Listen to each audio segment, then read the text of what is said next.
What's your favorite film? Mine, hands down, Talladega Nights, Ballad of Ricky Bobby. I mean, I could write a doctoral thesis on this film. And it's so much more happening than like the funny lines. The plot's pretty simple though. Young man, obsessed with winning, runs into a greater racer. Loses it all, learns that his friends were not really his friends, but the ones that truly weren't his friends because he was a winner. They were his friends because they were his friends. He decides to race again, but this time for his own enjoyment. He wins the race, gets the girl. Pretty simple plot.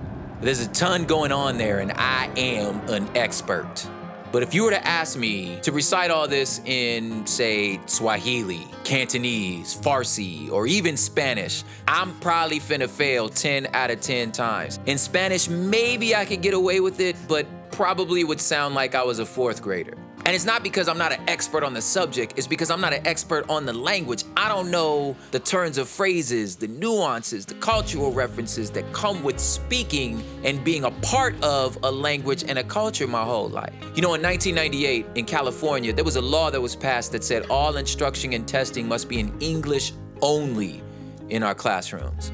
And migrant students' test scores dropped significantly. Migrant students just all of a sudden lose their desire to excel, or maybe the school system did them a disservice. And if I was gonna give you this paper on Ricky Bobby in Cantonese, it would probably be real helpful if there was a person in my class that could help me demonstrate my proficiency. Because it's not that I don't know what I'm talking about, I just don't know how to say it. Almost 35 million students are in public schools with no support staff or key support staff missing, such as counselors, nurses, and psychologists. But this don't have to be the case.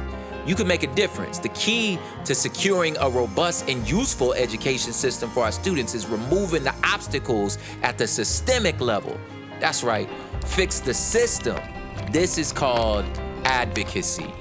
With strategic and organized action, parents, teachers, students, and staff can implement scalable changes in our school systems across the country. You can help get policies that are counterproductive to the advancement of our students change by doing advocacy. And let a child be a child.